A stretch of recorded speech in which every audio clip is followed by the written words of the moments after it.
బంగారు పండ్లు అనేటువంటి అనుదిన వర్తమాన కార్యక్రమం చూస్తున్న మీ అందరికీ ప్రభువైన యేసుక్రీస్తు వారి శ్రేష్టమైన నామంలో వందనాలు శుభములు తెలియజేసుకుంటూ ఉన్నాం. ఈరోజు మన ధ్యాన అంశము మత్సరము అనేటువంటి అంశం. దానినే అసూయ అంటారు. బైబిల్ గ్రంథంలో బుద్ధి లేని వారు అసూయ చేత చచ్చెదరు అనే మాట యోబు గ్రంథం 5వ అధ్యాయం 2వ వచనంలో ఉంది. అసలు అసూయ అంటే ఏంటి? మనకి అసూయ అందరికీ ఉంటుందా లేకపోతే కొందరికే ఉంటుందా? అసూయ యొక్క లక్షణాలు ఎలా ఉంటాయి? అసూయ ఉంటే ఏం జరుగుతుంది అనేటువంటి అంశాలని ఒక 2-3 రోజులు వరుసగా ధ్యానం చేయడానికి నేను ఇష్టపడుతూ ఉన్నాను. ఈ అసూయలో రకాలు ఉన్నాయి. ఇతరులు ఆశీర్వదింపబడుతున్నప్పుడు, ఇతరులు వర్ధిల్లుతూ ఉన్నప్పుడు, అనేకులు చూసినప్పుడు, అంటే ఇతరులు బయట వాళ్ళు ఎవరైనా ఆశీర్వదింపబడుతుంటే కొన్ని సందర్భాలలో మనం పక్కింట్లో ఉంటే, లేదంటే వాళ్ళ కొలీగ్స్ అయి ఉంటే, లేదంటే వారి బంధువులం అయి ఉంటే ఒకవేళ జెలస్ వస్తూ ఉంటుంది. అమ్మో వాళ్ళు ఇలా వర్ధిల్లిపోతున్నారు, మనమేంటి ఇలా ఉండిపోయామని అలా అసూయ పడుతూ ఉంటారు. అదే సొంత గృహంలో ఉన్నామనుకోండి, అన్నదమ్ముల మధ్యలో కూడా అసూయ ఉంటుంది ఎక్కువగా. అది ఒక రకమైన అసూయ. మనం పనిచేసేటువంటి స్థలాలలో, ఉద్యోగ స్థలాలలో మనకంటే ముందుగా ప్రమోషన్స్ వచ్చి, ఇంకా హెచ్చింపు వచ్చి, అధికారుల చేత మన్ననలు పొందుకొని ముందుకు వెళ్ళిపోతూ ఉంటే అదొక రకమైన అసూయ పనిచేస్తూ ఉంటుంది. ఇది సహజ సిద్ధమైనటువంటి లక్షణం అని చాలామంది అనుకుంటూ ఉంటారు. కానీ అసూయ మన ఎముకలకు కుళ్ళు అనేటువంటి మాట సామెతల గ్రంథకర్త చెప్తూ ఉన్నాడు. మత్సరము మన ఎముకలకు కుళ్ళు అనేటువంటి మాట. బుద్ధిహీనులు అసూయ చేత చచ్చెదరు అనేటువంటి మాట కూడా బైబిల్ గ్రంథం సెలవిస్తుంది. అసూయ అనేది చాలా డేంజరస్. అది మనకి అసూయ ఉంటే అది మనల్నే తినేస్తుంది, మనల్నే చంపేస్తుంది అని బైబిల్ సెలవిస్తూ ఉంది. మనం ఆదికాండం నుంచి చూసినప్పుడు, ఆదికాండంలో అన్నదమ్ముల మధ్యలో అసూయ వచ్చిన సందర్భాలు 2 ఈరోజు మీతో మాట్లాడడానికి నేను ఇష్టపడుతూ ఉన్నాను. ఆదికాండ గ్రంథంలో 4వ అధ్యాయంలో మీరు చూస్తే కయ్యీను, హేబేలు అనేటువంటి అన్నదమ్ములు మనకు కనిపిస్తారు. భూమి మీద మొదటి పుట్టినటువంటి ప్రథమ సంతానంగా కయ్యీనును చెప్పొచ్చు మనం. అంతటి ఆధిక్యత ఉంది కయ్యీనుకి. అటువంటి కయ్యీను, హేబేలు అనేటువంటి అన్నదమ్ములు ఇద్దరు దేవునికి అర్పణ అర్పించడానికి బలిపీఠం కట్టి దేవుని యొక్క అర్పణ అర్పించే స్థలానికి వచ్చి వారిద్దరూ కూడా, ఒకరు రైతు, ఒకరు పశువుల కాపరిగా మనకు అక్కడ కనిపిస్తారు. హేబేల్ అయితే తన యొక్క పశువుల మందలో నుంచి ఒక పశువుని తీసుకొచ్చి అక్కడ అర్పణ అర్పిస్తాడు. ఈ కయ్యను రైతు కాబట్టి తన పంటలో నుంచి మంచి పదార్థాలను తీసుకొచ్చి అర్పణ అర్పిస్తారు. అయితే వీళ్ళిద్దరూ అర్పణ అర్పించినప్పుడు కయ్యను అర్పణ దేవుడు స్వీకరించలేదు, హేబేలు అర్పణ దేవుడు అంగీకరించారు. వెంటనే కయ్యనికి ఈర్ష్య వచ్చింది, అసూయ వచ్చింది. నా అర్పణ అంగీకరించలేదు దేవుడు అని కోపం వచ్చింది. దేవుడి మీద కోపం వచ్చింది, కానీ తమ్ముని మీద అసూయ వచ్చింది. ప్రియమైన దేవుని బిడ్డలారా, చాలా అసూయ పడ్డాడు, ఈర్ష్య పడ్డాడు. ఆ 2 తర్వాత వచ్చేది కోపం. చాలా కోపపడి, ఎంత కోపం అంటే తమ్ముడిని చంపేంత కోపం. తమ్ముడిని చంపేశాడు. అక్కడ మనందరికీ తెలిసినటువంటి దృష్టాంతమే ఇది. అసూయ, బుద్ధిహీనుడు అసూయ చేత అక్కడ అంటే చంపేశాడు. అక్కడ అతడు చంపేసిన తరువాత అతడి జీవితం అంతా కూడా ఎడారిలాగా మారిపోయింది. దేవుని యొక్క శాపము అతని మీద దిగి వచ్చింది. భూమి అతని కొరకు పంట ఇవ్వడం మానేసింది. ఎవరైతే అసూయపరులు ఉంటారో వారికి ప్రకృతి కూడా విరోధి అయిపోవడం మనం అక్కడ చూస్తున్నాం. అసూయపరులు ఎవరైతే ఉంటారో, మన మిత్రుల మీద అసూయ పడితే ఏం పోయింది, మనకి జలస్ వస్తే ఏమవుతుంది అని అనుకుంటున్నారేమో. మనలో చాలామంది మనకి అసూయ ఉంది అని మనకి తెలిసిన చాలా సందర్భాలలో అది బయటకు తీసివేసుకోవడానికి మనం ప్రయత్నం చేయం. మనకి అసూయ ఉంది అని తెలిసినా కూడా అది సహజ సిద్ధ లక్షణం అనుకుంటాం. లేకపోతే వాళ్ళ మీద నాకేం కుళ్ళు లేదు, వాళ్ళ మీద నాకేం ద్వేషం లేదు, కాకపోతే ఆ మనుషుల యొక్క మనస్తత్వాన్ని బట్టి నాకు బాధ అనిపించింది అంతే అంటూ ఉంటాం మనం. కానీ ఆ అసూయ అనేది మన శరీరంలో నుంచి బయటికి వెళ్ళిపోవాలి. ఆ లక్షణం మనది కాదు. ఆ లక్షణం అసలు మన శరీరంలో ఉంటే మనము బాగుపడము అని బైబిల్ సెలవిస్తోంది. అన్నదమ్ముల మధ్యలో ఇటువంటి గొడవలు వచ్చినప్పుడు, ఒకడికంటే మరొకడు మంచిగా వర్ధిల్లుతూ ఉన్నప్పుడు, అన్నలు, తమ్ముళ్ళు వీళ్ళందరూ ఉన్నప్పుడు, ఒకరికి బాగా మంచి ర్యాంకులు వస్తున్నప్పుడు, లేదంటే ఒకడు చాలా అందంగా ఉన్నప్పుడు, లేదంటే ఒకడు చాలా మంచి తెలివితేటలు కలిగి ఉన్నప్పుడు, తల్లిదండ్రులు ఒకడినే బాగా ప్రేమిస్తూ ఉన్నప్పుడు ఆటోమేటిక్గా జలస్ అనేది వస్తూ ఉంటుంది. ఇంకొక సందర్భం మనకు కనిపిస్తుంది ఆదికాండ గ్రంథంలోనే యోసేపు గురించి. యోసేపుని తండ్రి బాగా ప్రేమించాడు. తన వృద్ధాప్యంలో పుట్టినటువంటి కుమారులు యోసేపు, బెన్యామీను. అయితే యోసేపుకి తన తండ్రి రంగురంగుల అంగీ కుట్టించినప్పుడు మిగతా పిల్లలందరికీ వేరే రకమైన డ్రెస్సింగ్ ఉంది. యోసేపుకి ముచ్చటపడి రంగురంగుల అంగీని కుట్టించాడు తండ్రి. ఆ బట్టలు యోసేపు మీద చూస్తున్నంతసేపు అన్నదమ్ములకి అసూయ వచ్చేస్తుంది. 12 మంది అన్నదమ్ములు, వాళ్ళందరూ కూడా యాకోబు సంతానం. అయితే 11 మందికి కూడా, అంటే ఇంచుమించు 10 మందికి, యోసేపు తర్వాత బెన్యామీన్ ఉన్నాడు కాబట్టి ఈ 10 మంది అన్నలకి కూడా యోసేపును చూసినప్పుడు చాలా కోపం వచ్చేస్తుంది, చాలా ఈర్ష్య వచ్చేస్తుంది. అసలు ఆ డ్రెస్సింగ్ చూసినప్పుడే కోపం వచ్చేస్తుంది. అది కూడా కాకుండా రకరకాల కళలు కానీ, ఇతను హెచ్చుగా ఉన్నటువంటి కళలు కానీ వాళ్ళకి చెప్తూ ఉన్నప్పుడు చాలా అసూయ పుట్టి యోసేపును కూడా చంపేయాలి అనుకున్నారు. ప్రియమైన దేవుని బిడ్డలారా, అనుకుని చాలా ప్రయత్నాలు చేశారు. ఆ తర్వాత యోసేపు వేరే విధంగా ఆశీర్వదింపబడ్డాడు. యోసేపు మీద కక్ష పెట్టుకున్నటువంటి, అసూయ పడినటువంటి అన్నలకి ఏం జరిగిందో చెప్పండి. వారికి తినడానికి ఆహారం లేదు, పంట లేదు, వేదన, అక్కడంతా కూడా శోధన, కరువు, ఖడ్గం అన్నీ వచ్చాయి వాళ్ళ మీదకి. బైబిల్ గ్రంథాన్ని ధ్యానం చేస్తూ ఉన్నప్పుడు అనేకమైన విషయాలు పరిశుద్ధాత్మ దేవుడు అటువంటి భక్తుల యొక్క చరిత్రల ద్వారా మనకు తెలియజేస్తూ ఉంటారు. కానీ ఆ రోజు యోసేపుకి అలా జరిగింది, ఇక్కడ హేబేలు కయ్యన్లకి ఇలా జరిగింది. ఆ రోజుల్లో అలా ఉండేవారు వాళ్ళు అనుకుంటూ ఉంటాం సహజంగా. కాదండి, యుగాంతమందు మనకి బుద్ధి కలగడానికి ఇటువంటి దృష్టాంతాలన్నిటినీ కూడా బైబిల్ గ్రంథంలో పొందుపరిచి పరిశుద్ధాత్మ దేవుడు మన కొరకు వ్రాయించి ఉంచారు.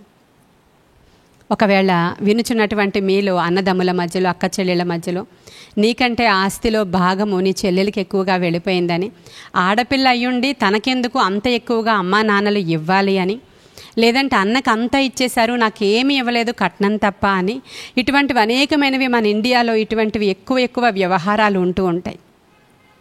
ప్రియమైన దేవుని బిడ్డలారా, మీరైతే ఎప్పుడైతే యేసుక్రీస్తు ప్రభువుని సొంత రక్షకుడిగా మీరు అంగీకరించారో, నిజమే, ఒకవేళ ఒక భాగము అన్నకి కానీ, అక్కకి కానీ, తమ్ముడికి కానీ, చెల్లెలకు కానీ ఎక్కువ వెళ్ళిపోయింది అనుకుందాం.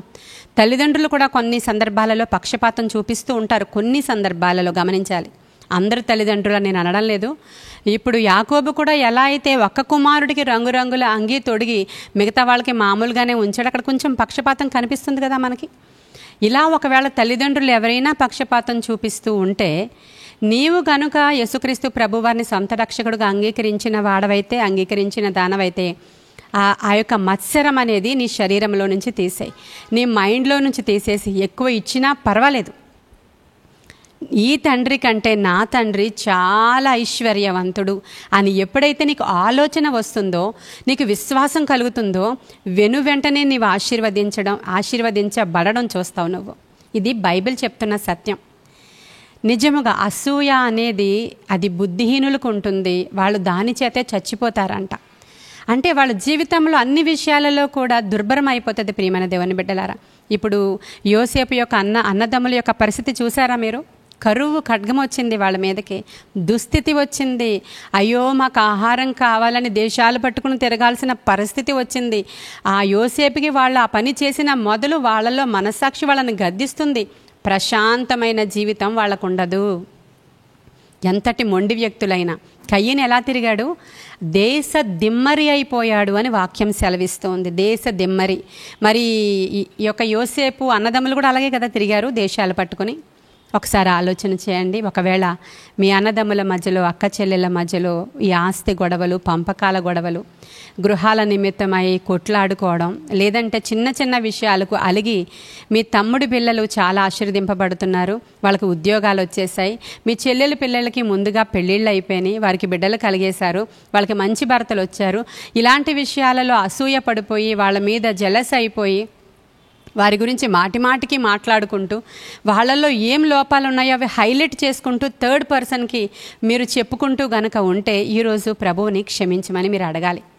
ఎందుకంటే ఈ అసూయ నీ ఇంట్లోనికి ఆశీర్వాదం తేకుండా అడ్డుపడిపోతుంది. ప్రియమైన దేవుని బిడ్డలారా, నేను సత్యం చెప్తున్నాను, ఈ అసూయ మీ ఇంట్లోనికి దేవుని ఆశీర్వాదం రాకుండా అడ్డుపడిపోతుంది. ఇది మన శరీరంలో నుంచి తొలగించుకోవడం అంత ఈజీ కాదు. ప్రేమ మత్సరాన్ని కప్పివేస్తుంది. ప్రేమ దేవుని బిడ్డలారా, దైవిక ప్రేమ మనలోనికి ఎప్పుడైతే వస్తుందో మత్సరం బయటికి పారిపోతుంది. మత్సరం బయటికి పారిపోయే వరకు నీవు ప్రార్థన చేయాల్సిన అవసరం ఉంది. ఇది చాలా చిన్న విషయం, దీన్ని అంత పట్టించుకోవాల్సిన అవసరం లేదు, నాకేం కుళ్ళు లేదు అని అనుకుంటున్నారేమో మీరు. ఒకసారి స్వపరిశీలన చేసుకోవాలి. కొరింథీయులకు రాసిన పత్రికలో పౌలు భక్తుడు అదే చెప్తాడు, మీరందరూ మిమ్ములను మీరు పరీక్షించుకోండి అని. మరి ఈరోజు ఉదయకాల సమయంలో ఈ టెస్టర్ పట్టుకుని మీ దగ్గరికి వచ్చాను నేను. మీకు ఈరోజు పరీక్ష ఏంటంటే అసూయ ఉందా లేదా అని పరీక్షించుకునే పరీక్ష. ఈరోజు దేని విషయమైనటువంటి అసూయ అంటే అన్నదమ్ముల మధ్యలో, అక్క చెల్లెల మధ్యలో ఉన్న అసూయ. నీకంటే నీ చెల్లెలు పిల్లలు, నీకంటే నీ అన్న పిల్లలు పెద్ద గొప్ప చదువులు చదివినప్పుడు అట్లీస్ట్ వాళ్ళ దగ్గరికి సలహా తీసుకోవడానికి కూడా నువ్వు వెళ్ళలేనంత మత్సరం ఉంటుంది నీకు. చాలా కుళ్ళు వచ్చేస్తూ ఉంటుంది, అసూయ వచ్చేస్తూ ఉంటుంది.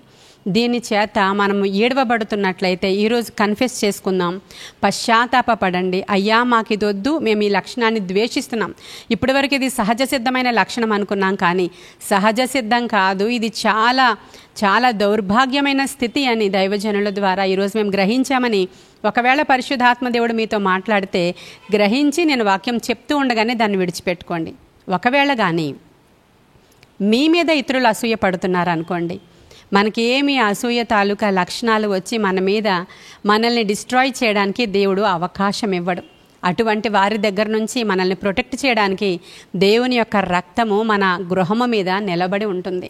మనం అనుదినము కూడా ప్రార్థన చేసినప్పుడు ఈ ప్రార్థన మనం చేసుకోవాలి. దేవా, మనుష్యుల చెడు దృష్టి మా మీద పడకుండా, చెడ్డవారి యొక్క కనుదృష్టి మా మీద లేకుండా, దుష్టుడి యొక్క కనుదృష్టి మా మీద పడకుండా మా గృహము చుట్టూ నీ పరిశుద్ధ దేవదూతల కంచె వేయండి అనే ప్రార్థన మీరు గనక చేసుకున్నారు అంటే ఆయన రక్తము క్రిందకి మనం వచ్చేస్తే ఈ దుష్టత్వం ఏది కూడా మనల్ని టచ్ చేయలేదు. ప్రియమైన దేవుని బిడ్డలారా, యోసేపుని అసూయ ఎంతవరకు టచ్ చేసింది? కొంతకాలం స్ట్రగుల్ అయ్యాడు, కొంతకాలం బాధింపబడ్డాడు, కొంతకాలం ఎంతో వేదన పడ్డాడు. కానీ దానికి 1000 రెట్లు ఆశీర్వాదం ఇచ్చి దేవుడు యోసేపుని ఆశీర్వదించినట్లు. ఒకవేళ ఎవరైనా మీ మీద అసూయ పడుతూ ఉంటే ఇదే జ్ఞాపకం చేసుకోండి, 1000 రెట్లు ఆశీర్వాదం మీ ఇంట్లోనికి రాబోతుంది. హల్లెలూయా, 1000 రెట్లు ఆశీర్వాదం.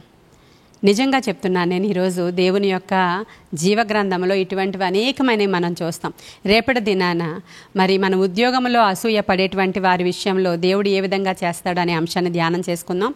ఈరోజు ఈ నా మాటలు మీలో ఎవరికైనా నిజంగా ఈరోజు నాతో దేవుడు మాట్లాడారని అనిపిస్తే ఈరోజే అటువంటి మత్సరము నుంచి బయటికి రావడానికి మీకు నష్టం కలిగింది నిజమే, అయినప్పటికీ మీరు అసూయ పడొద్దు. మీకంటే వాళ్ళు ఆశీర్వదింపబడిపోయారు, దేవుడు మిమ్మల్ని ఇంకా ఆశీర్వదించలేదనే ఫీలింగ్ మీకుంది, అయినా మత్సరపడద్దు. మిమ్మల్ని ఆయన ఆశీర్వదించే వరకు ఆయన బలిష్టమైన చేతుల క్రింద దీన మనస్కులై మీరు ఉండాలని వాక్యం సెలవిస్తుంది. కాబట్టి అట్టి కృప దేవుడు మీకు ఇవ్వాలని ఈ పరిశుద్ధ లేఖన భాగము దేవుడు మన వెనుకిడిలో దీవించునుగాక. ఆమెన్. ప్రార్థన చేసుకుందాం. మహాపరిశుద్ధుడైన తండ్రి, మహోన్నతుడైన దేవ, వినుచున్న బిడ్డల్లో ఒకవేళ ఇదిగో మేము దీనితో ఏడవబడుతున్నామని ఎవరైనా ఒప్పుకోలు చేసుకుంటే ఈ క్షణమే వారికి విడుదల దయచేయండి, ఈ క్షణమే వారికి విడుదల దయచేయండి, ఈ క్షణమే వారికి విడుదల దయచేయండి, ఈ క్షణమే నాయన వారిని విడిపించమని అడుగుతున్నాను. ఒకవేళ వీరి మీద అసూయపడి అనేకులు వీరికి నష్టం కలగజేసినట్లయితే ఆ నష్టం నుంచి కూడా వారిని పూడ్చి 1000 రెట్ల ఆశీర్వాదముతో నీ బిడ్డలను నింపమని, యోసేపు వలె ఆశీర్వదించమని, నీ దీవెన ఆశీర్వాదంతో చిన్న బిడ్డల్ని దీవించి ఆశీర్వదించి నీ ఆత్మ సహాయముతో జయ జీవితము జీవించడానికి అవసరమైన కృప దయచేయమని నజరేయుడైన యేసయ్య శ్రేష్ఠ నామంలో ఈ ప్రార్థన మీ సన్నిధానానికి చేర్చుకుని జవాబు దయచేయమని, ఈ దిన దీవెనలతో బిడ్డలు నింపమని యేసయ్య నామంలో అడుగుచున్నాము తండ్రి. Amen, amen, amen. God bless you.